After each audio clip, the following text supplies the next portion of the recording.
Hi, this is Bob Scully, and welcome to another edition of The World Show, the Free Markets series. This week, a rare treat. We meet, once again, someone who would have been 100 years old this year. He was born in 1912. He passed away, and he's no longer with us physically, but he's certainly with us in influence and in memory and through his great intellectual achievements. He's the Nobel laureate Milton Friedman, the economist who taught at the University of Chicago for over 3 decades, and who is one of the 2 or 3 intellectuals most responsible for disseminating free market ideas throughout the second half of the 20th century and the very beginning of the 21st. Passed away in 2006. I had the privilege of meeting him in 1994, so cast your mind back. That was just at the beginning of the Clinton era. He had plenty to say about the economy and globalization at that time. Here then, once again, he would have been 100 this year, is the author of Capitalism and Freedom. The title of that book says it all. Here is Milton Friedman. Professor Friedman, in the realm of politics and the realm of power, so much has happened in the past few years that people are ready to believe the unbelievable. I mean, if the Berlin Wall can fall, anything can happen. But in the realm of economics, where things are much more day-to-day and the rules are kind of unforgiving, is such a revolution underway, according to you, or is it just more of the same? No, there is a revolution underway, in my opinion. It's a dual revolution, too. One is purely technological, and that's the improvements in communication, transportation, and the like. And the reason they're a revolution is because they've made it possible for a company located anywhere to use resources located anywhere, that is people, building, material capital, to produce products anywhere and sell it anywhere and be located anywhere. For the first time, a truly global economy is possible. If I buy something in the United States with a company's name on it, that company may be located in New York, but it may have most of its business in China or in Africa or somewhere else. The product I buy may have some American, may have some items that originated in America, but many of the items may have come from anywhere. Now, the reason that has been important, and it's been going on now for about 20-odd years or more, is because it makes available to current technological knowledge, to capital, human and physical, located in the advanced countries. It makes available a range of low-cost labor that wasn't before available. That's what happened. That's the way in which Hong Kong, Taiwan, Korea, the tigers of China, of East Asia, have been able to develop. What kept them from doing it before? The fact that you didn't have the communication, transportation possibilities. That's had a very important effect, independently of the political revolution, which I'll turn to in a moment. The effect of that has been that it's made the returns, the wages, the income of people with high skills in the advanced countries go up relative to the wages of people with low skills in advanced countries.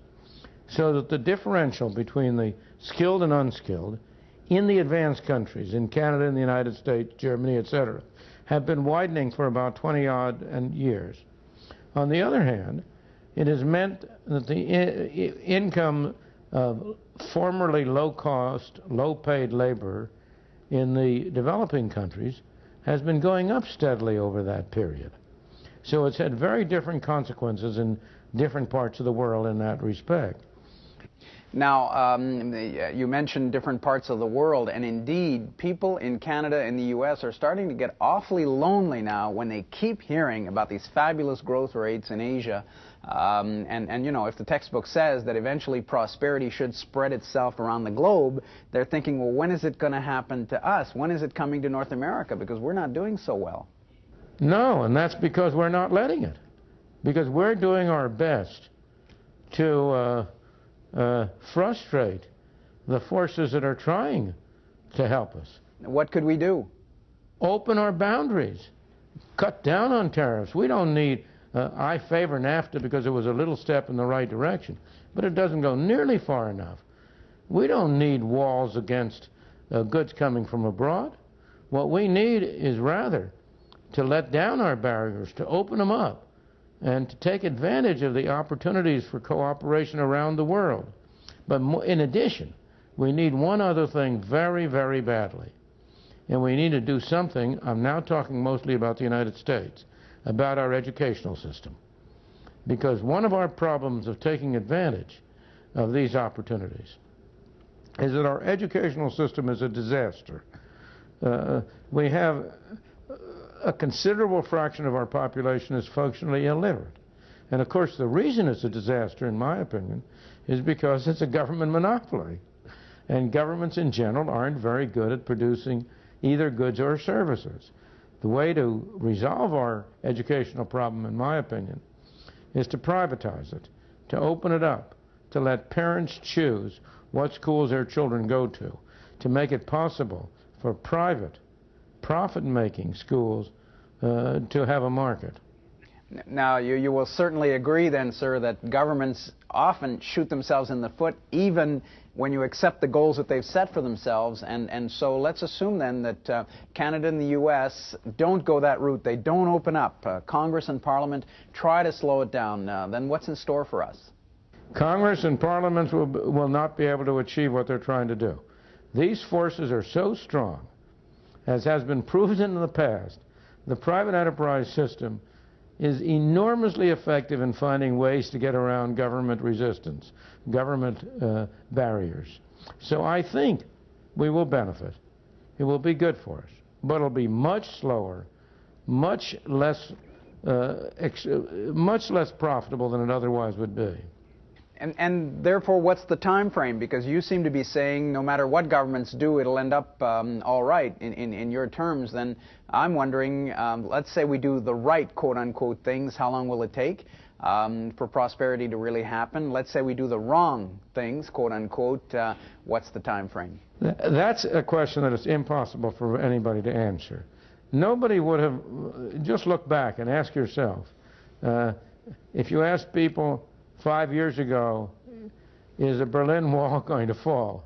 How many people would have said yes?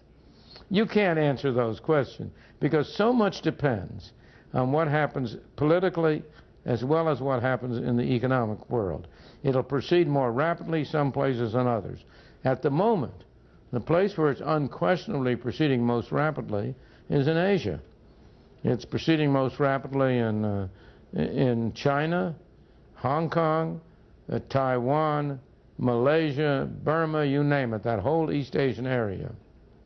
Now, here's a question, sir, that comes back a lot in papers and in classrooms and in office cafeterias and in brokerage houses, and I'd be curious to have your answer on it. People are starting to make up their mind about the 80s, and on the one hand, you know, they remember the fun and they kind of regret it, and boy, everybody was making money, leverage on Wall Street and all of that.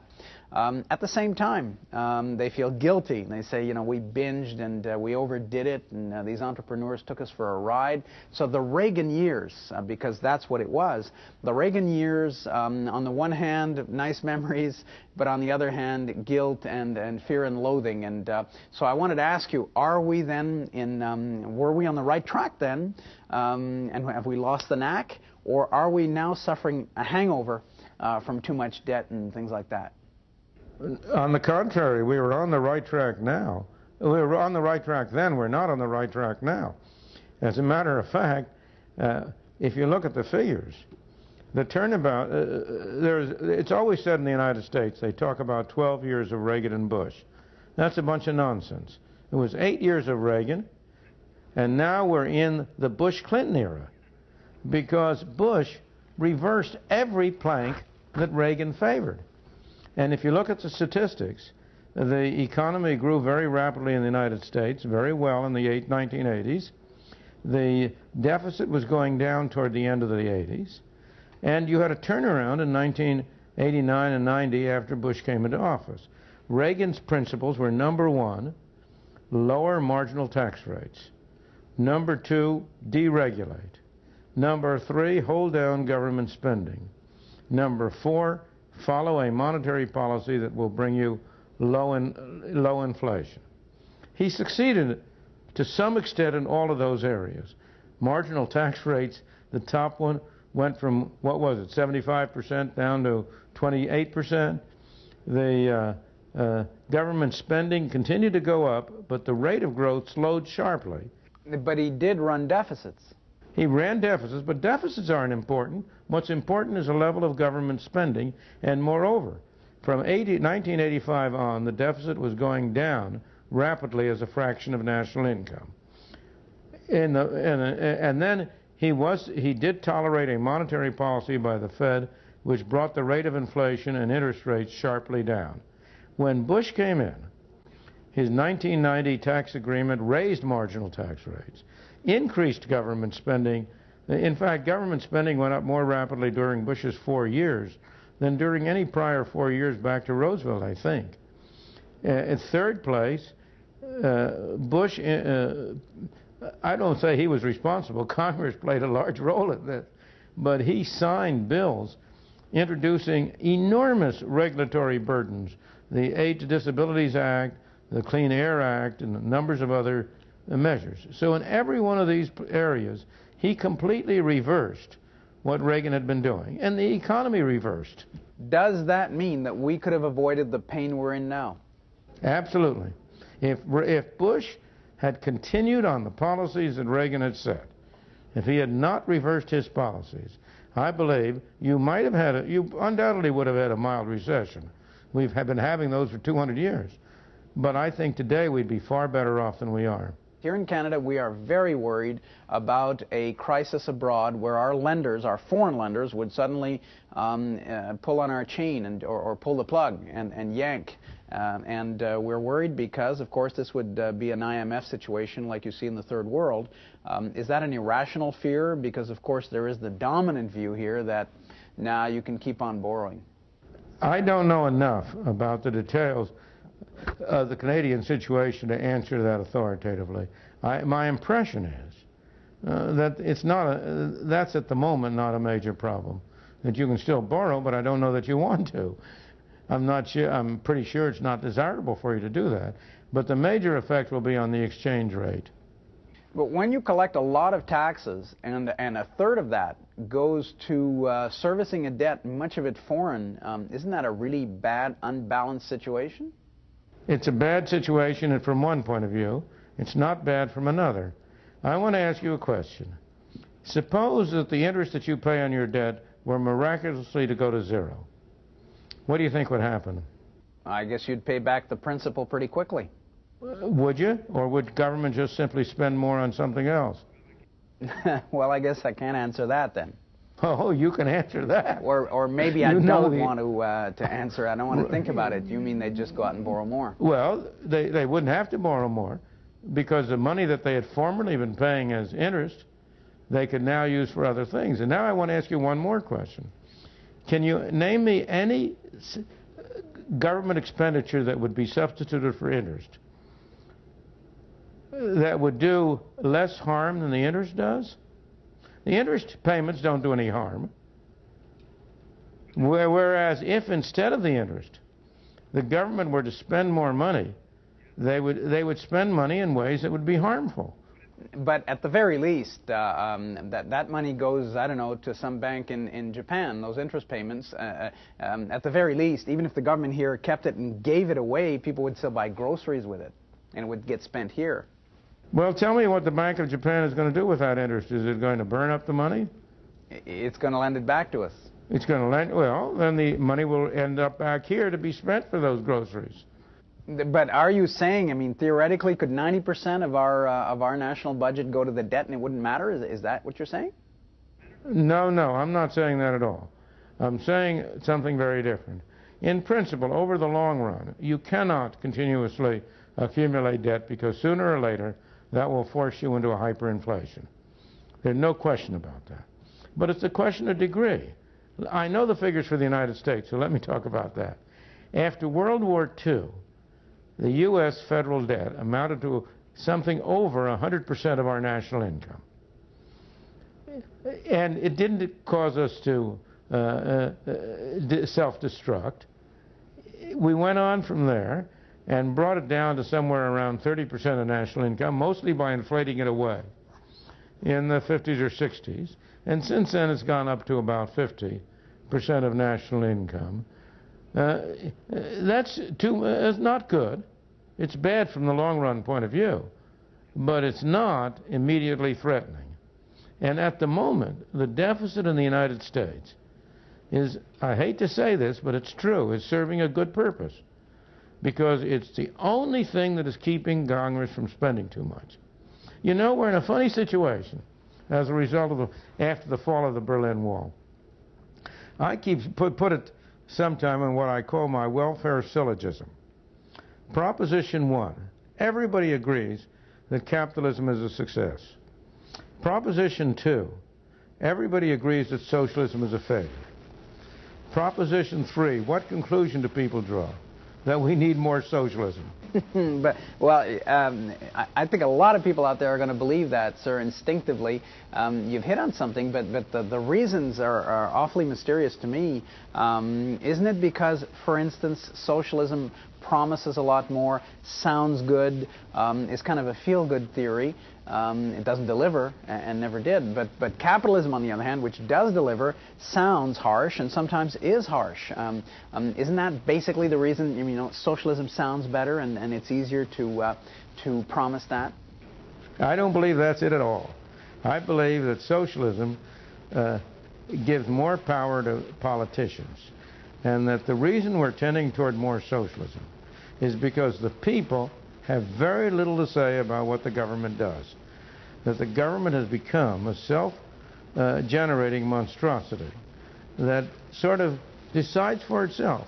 Let me ask you some questions. I don't know what the situation is in Canada, but in the United States we have sugar quotas on the imported sugar. As a result of which, the price of sugar here is about 3 times the world price. Suppose you had a referendum to all the people in the country, and you asked them this question. You have a choice. You can have sugar that is grown in the United States, or you can have sugar that we import from abroad. The sugar grown in the United States will cost you 3 times as much as the sugar imported from abroad. Which would you rather do? What do you think the vote would be? Well, people would vote for cheaper sugar. Yeah, but why do we have but right now we don't have it. Why don't we have it? Because the people have nothing to say. Well, then let me seize on that and ask you something that's closer to the Canadian situation. Here, we have supply management for eggs, dairy, poultry, and it's obviously it's great for the farmers that produce that, not good for consumers, everyone agrees, and in the end, politicians don't know whom to please. Oh, they do. They're pleasing themselves. Because, no, that's serious. Because the consumers' interest is diffused. How many people are going to go to Ottawa and lobby against the supply management for eggs, if you have it for eggs? Mm-hmm, we do. Yeah, well, maybe that'll cost the average family $10 a year more. Is anybody going to go and lobby in Congress at your Parliament? No, but the farmers will. Exactly. And therefore, it is in the self-interest of the legislators to appease the farmers and not to serve the interests of the consumers. That's exactly what I mean when I say that the people have very little to say. But doesn't that tend to say that even though the Berlin Wall has fallen and communism is retreating all over the world, that socialism will tend to creep back into these modern societies? There's a tendency for it to do it unless the people get up on their hind legs and say we're not going to let it happen. In the United States, as you probably know, there's a very large movement for term limits for legislators. I think that will be a very effective device in changing the incentives of the legislators. The problem is one of incentive. They're not bad people, but you know, they're no different than you and me. Everybody looks after himself, number one first. And what we have to do is to make the incentives of the people who are making our laws conform more to the interests of the public at large, to the consumer, and less to the interests of the special concentrated producer groups. Professor Friedman, to end, I can't resist. I guess this is my favorite question for economists. I've asked your fellow Nobel Prize winner Paul Samuelson and a number of others, and I got it from the viewers initially. They all want to know how, for instance, an economist like yourself feels being in a science which A, is known as the dismal science, and B, where it would seem that nobody can ever agree. Economics does not have a monopoly in that respect. You talk to physicians about the cures for various diseases, they don't agree either. I don't believe economics is a dismal science. I don't either believe that it's a science in which people don't agree. There's an enormous amount of agreement among economists. However, and this is the problem, everybody believes he's an economist. Everybody knows that economics deals with income and money, and everybody knows about income and money. And over again, I have people coming to me and saying, now I know just how to fix things. Now, of course, I never studied economics, but I've been in business for 40 years. And my answer to him is, look, I've never studied your business. Suppose I came into your office tomorrow and said I figured out how to reform your business. You'd kick me out, wouldn't you? Milton Friedman. And coming up soon in our Free Markets series, an interview you won't soon forget with a true freedom rider for libertarianism and free market ideas. His name is Tom Palmer. He works at the Atlas Foundation in D.C., but you won't often find him at his Washington office, and that's because he's in the thick of things on Tahrir Square in Cairo during the Arab Spring, or else he's dodging bullets in Afghanistan, or years before that, dodging KGB agents in Eastern Europe behind the Iron Curtain. That's the kind of life he leads. Here's an excerpt.